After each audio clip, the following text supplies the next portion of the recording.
আদম আলাইহিসসালামের জন্মের পরপরই বেড়ালকে কেন সৃষ্টি করা হলো?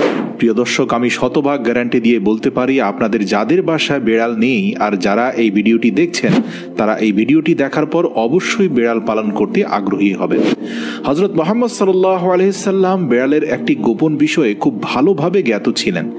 আপনি একটি বিষয় জেনে আশ্চর্য হবেন যে বেড়ালের মধ্যে এমন কিছু রোগ সারাবার মতো গুণাবলী থাকে যা আমরা অনেকেই জানি না। এরা কিন্তু প্রচণ্ড বুদ্ধিমান হওয়ার পাশাপাশি এদের মধ্যে একটি রহস্য লুকিয়ে আছে যা জানার পর আপনি আশ্চর্য হয়ে যাবেন।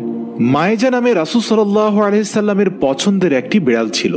কোনো এক সময় রাসূল সাল্লাল্লাহু আলাইহি সাল্লাম নিজের সৈন্যবাহিনীদের সঙ্গে কোনো এক ময়দানে যুদ্ধের প্রস্তুতি নিয়ে যাচ্ছিলেন।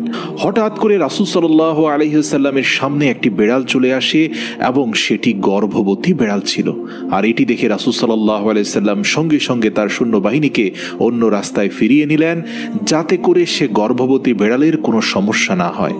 আর একজন সাহাবী সেই বিড়ালের দেখাশোনা করার জন্য রেখে দিলেন আর তাকে আদেশ করলেন যে যতক্ষণ না এই বিড়াল কোনো বাচ্চার জন্ম না দিচ্ছে ততক্ষণ পর্যন্ত যেন সেই সাহাবী সেই বেড়ালের পরিচর্যা করতে থাকে, কেননা তার জন্য যুদ্ধের ময়দানে যাওয়ার থেকেও এই গর্ভবতী বেড়ালের পরিচর্যা অত্যন্ত গুরুত্বপূর্ণ। সুবহানাল্লাহ। তারপর রাসূল সাল্লাল্লাহু আলাইহি ওয়াসাল্লাম নিজের কাজ রেখে যখন বাড়ি ফিরছিলেন তখন সর্বপ্রথম তিনি যেখানে বেড়াল রেখে গিয়েছিলেন সেই পৌঁছান এবং পরবর্তীতে সে বেড়ালকে তিনি তার সঙ্গে করে নিয়ে যান।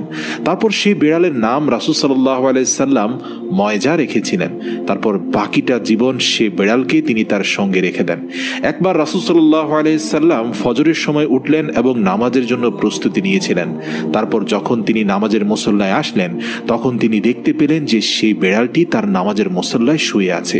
তারপর রাসূল সাল্লাল্লাহু আলাইহি সাল্লাম একটি কেচির মাধ্যমে নামাজের জায়নামাজের সেই অংশটি কেটে আলাদা করে দিলেন যে অংশটির উপরে বেড়ালটি শুয়েছিল। আল্লাহু আকবার। এটি করার মূল কারণ হচ্ছে যাতে আল্লাহর রাসূলের নামাজ পড়ার মাধ্যমে বেড়ালটি ক্ষতিগ্রস্ত না হয়। হাদিসের কোথাও এই বেড়ালের কোনো উল্লেখ পাওয়া যায়নি, কিন্তু বিভিন্ন সিরাতের কিতাবে এই বেড়ালটির কথা অনেক বেশি পাওয়া গেছে। একটি হাদিসে রাসূল সাল্লাল্লাহু আলাইহি সাল্লাম বেড়ালের উপর অত্যাচার এবং তাদের মারতে নিষেধ করেছেন। একদিন হযরত আবু হুরায়রা রাদিয়াল্লাহু তাআলা আনহু কোথাও যাচ্ছিলেন, তখন তিনি দেখতে পেলেন অতিরিক্ত গরমের জন্য একটি বেড়াল দেয়ালের সাথে পিচকে লেগে আছে। তখন তিনি সেই বেড়ালকে গরমের হাত থেকে রক্ষা করার জন্য নিজের বিছানার নিচে লুকিয়ে রাখলেন। তারপর তিনি এই বিষয়টি রাসূল সাল্লাল্লাহু আলাইহি সাল্লামকে জানালেন। তারপর রাসূল সাল্লাল্লাহু আলাইহি সাল্লাম বললেন, একটি মহিলাকে শুধুমাত্র এই জন্য জাহান্নাম থেকে মুক্তি দেওয়া হয়েছিল যে তিনি একটি বিড়ালকে পিপাসার হাত থেকে রক্ষা করেছিলেন।